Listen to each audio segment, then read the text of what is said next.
Hello and welcome. Today I'm gonna show you how to install an Openwrt firmware to this router and set up a constant VPN connection with what is usually called a kill switch. Kill switch mode means that if a VPN connection fails to establish or is broken somehow, internet connection is stopped until VPN is back on. That is done to prevent your real IP address leaks and to never let your ISP to know which website you visit. And now chances are that you already know what's an Openwrt and you are watching this video only to find a step-by-step manual that actually works. In this case, feel free to skip to the time you can see right now on the screen.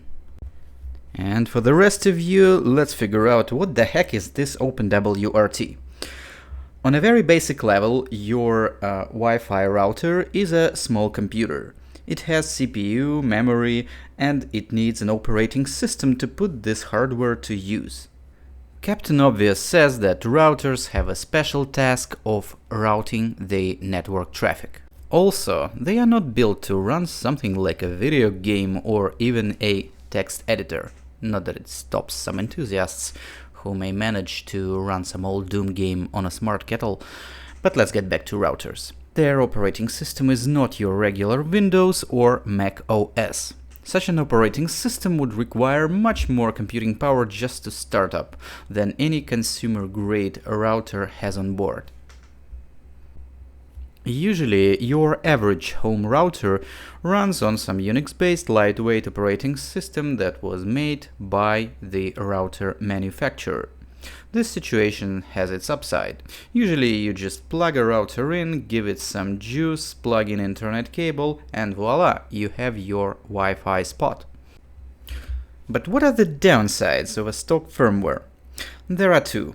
Security and flexibility. Manufacturers usually stop rolling out updates for a certain router model 1 or 2 years after it hits the market. And from the point of view of their business model, why would they even bother? In 2 years there will be newer chips out there and newer router models to sell them to you. Not like someone's paying them to develop a patch for your 3+ years old router. No more patches and no more updates means that newly discovered vulnerabilities in your router will stay wide open for hackers to exploit indefinitely. And so one day you can find out that your home router was taken over and turned into a proxy server by these telltale signs. Google starting to ask you to solve a CAPTCHA every time you try to use it. Amazon or PayPal denying your transactions. Or even by a visit of law enforcement cyber division officers, if you were unlucky enough to own a router that hackers used for some real nasty business. Now, that's bad, huh? But there's still more bad where that came from. The flexibility problem is this. On a stock firmware, you are limited by whatever fine-tuning options your router's manufacturer thought enough for an average consumer, which are few. You have limited access to firewall settings and rules. You can't use some VPN or proxy protocols and technologies. And you even can't install an app or a package that would add to basic router functionality. But where there's a problem, there's probably a solution already developed by someone. So enter Openwrt, an open source router operating system developed and maintained by a strong and independent community of developers. It solves the problems I mentioned before. It gets regular updates, and it's a slim Linux distribution, meaning that you can install whatever apps and packages you want, given that they are compatible with your router's CPU architecture, which is usually ARM64, and that, I tell you, is a lot of packages. Well, that sounds sweet, doesn't it?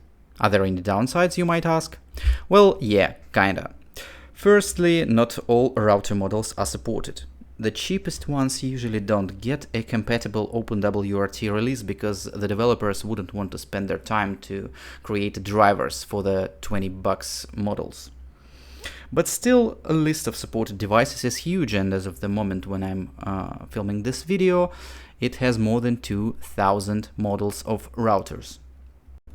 And secondly, and it is quite obvious, but still I'm gonna state it, that when you are diving deep into fine-tuning and tinkering with your router, especially with some advanced stuff, you need to know what the hell are you doing there. You need to know the basics, you need to know how to work with a Linux system, and you need to understand networking on a basic level. And now, finally, let's get our hands dirty and install Openwrt. And on top of that, we will set up a VPN client-to-server connection with a kill switch. I do understand that not every one of you may necessarily have the same router model as I have for this video. So if you want to know for sure that your model is supported, you can go to firmware-selector.openwrt.org and just type in your router brand and model into this search bar. And hopefully you will see your router version in the pop-up results. Now pay attention that some routers will have this V and a number. That's a version number. Usually if you have, like me, TP-Link Archer C6U, if you look at the bottom of the router, it will be called just TP-Link Archer C6U without any versions. But if it's a version 2, version 3, etc., it will have a version number. Be sure to download the correct version for your router, because different versions usually have different hardware, different chips. And if you try to install a not matching firmware for your router, you will probably brick it, and you will have a hard time unbricking it by installing stock firmware. That is something you would like to avoid, trust me. If your router model is actually supported and you hit enter here in the search bar, you will be offered 3 download options: kernel, factory, and sysupgrade. If you are just installing a fresh Openwrt firmware on your router, you should choose factory. Sysupgrade upgrades your older version of Openwrt if you already have it installed. Kernel version is obviously some lightweight installation version for advanced users, and we will avoid that. To install the newly downloaded firmware to our soon-to-be Openwrt router, we need to connect it to our device that we're going to use, and I personally recommend that you would use PC, Mac, or a laptop, preferably with an Ethernet port. And you need to connect the router to the source of your home internet connection in a serial connection, not in parallel. So do not connect both of your routers at the same time to your device, because there is a high possibility that you will encounter IP address conflict, because usually manufacturers of the home routers would use the same subnet for the home router, which is 192.168.0.1. And you would have some trouble with that, with accessing admin panel or with having internet connection. If you follow the scheme you can see right now on the screen, you would avoid those problems, and then you can just go to 192.168.1.0 in your browser and witness your router stock admin panel. When you first log in into the admin panel, it will ask you to set a password. So set it and use it to log into the panel. After you logged in, go to the Advanced tab, scroll down the left menu to System Tools, and then select Firmware Upgrade. Next, hit the Browse button, find your file system wherever you have downloaded the firmware file, then close the stupid banner that obstructs the button we need to push to finally install the firmware. And then we just need to wait.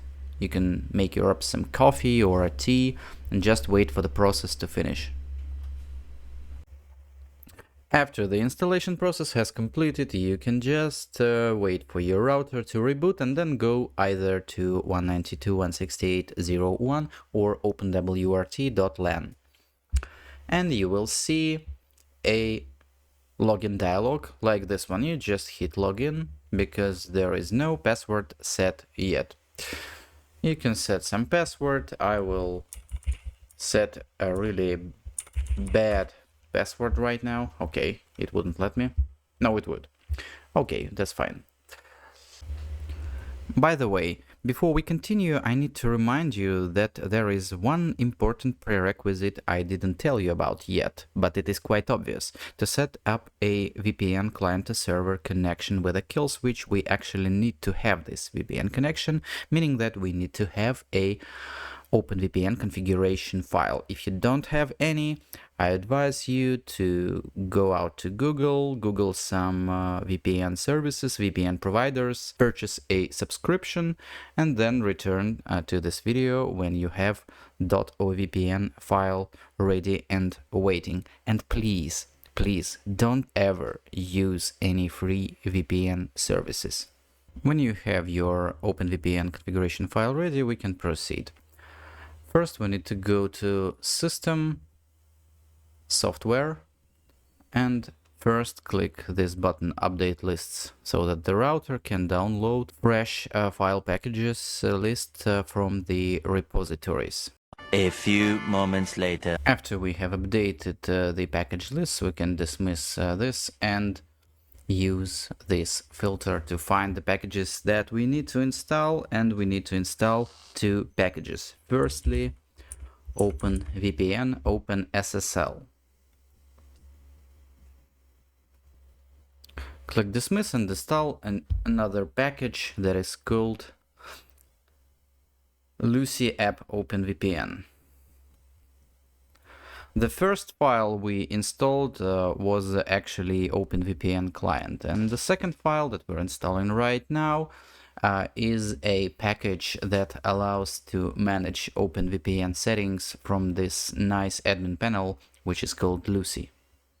After we have installed both packages, we need to reboot the router. When the router boots up and you log in, you will notice that there is a new tab on the top menu called VPN and OpenVPN under it. Click it and you will get to the page where we are going to upload our OpenVPN configuration.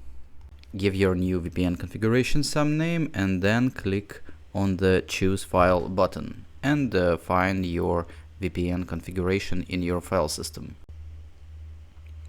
Once your VPN configuration is successfully uploaded to the router, you will see it in the list. Then you just need to tick this Enable option and click on Save and Apply button. What this means is not only that VPN will momentarily start, it will also become a system service, meaning that if it fails somehow, it restarts. If you reboot the router, it restarts. Basically, it makes it persistent. And now it's a good time to check our VPN connection, that it actually started and that it actually changes the IP address that websites see when we visit them. Now our next step is firewall configuration that resides under the Network tab of the top menu. That's where we're gonna go to configure the kill switch. Next thing we need to do is we need to configure the WAN or wide area network zone of the firewall. This is the zone that controls the adapters of our router that contact outer world, so to say, or the internet, the external networks. We need to go to the advanced settings and we need to find covered devices. And there we need to add tune 0 to a covered devices, meaning that the virtual adapter that our VPN uses should fall under the rules of the adapters that actually interact with the outer external networks. Now we can go and check again that our VPN actually works and our IP address differs from one that was actual for us when we were not using the VPN on the router. Now please pay closer attention to this LAN zone setting. Right now it is configured in a way that allows traffic from LAN, the local area network, to be routed to the WAN, wide area network, meaning that our devices that are connected to the router can go to the internet directly. And right now only active VPN connection protects your real IP address from leaking. But we want internet connection to fail entirely if a VPN connection dies. And to do that, we need to create a new firewall zone and assign some rules to it. To do that, click Add, and in the window that pops up, assign a name VPN to the newly created zone and check MSS clamping and masquerading. Then to the zones that are allowed to forward traffic to this newly created zone, you need to add LAN. We need to add Tune 0 to covered devices. And then we need to again go to the WAN zone settings and remove Tune 0. And then we open LAN zone settings and remove WAN from the zones LAN zone is allowed to forward traffic to. Don't forget to hit that Save and Apply button to apply all the changes that we made to the firewall rules and zones. And that's it. I congratulate you. Now you have a OpenVPN connected router on Openwrt with a kill switch setting. You can go and check your IP address just like I do right now, just to be sure that VPN is still running correctly. And you can also reboot your router to be sure that VPN connection actually persists after the router reboots.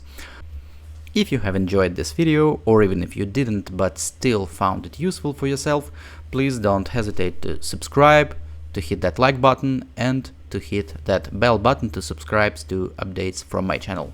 Thank you for watching and goodbye.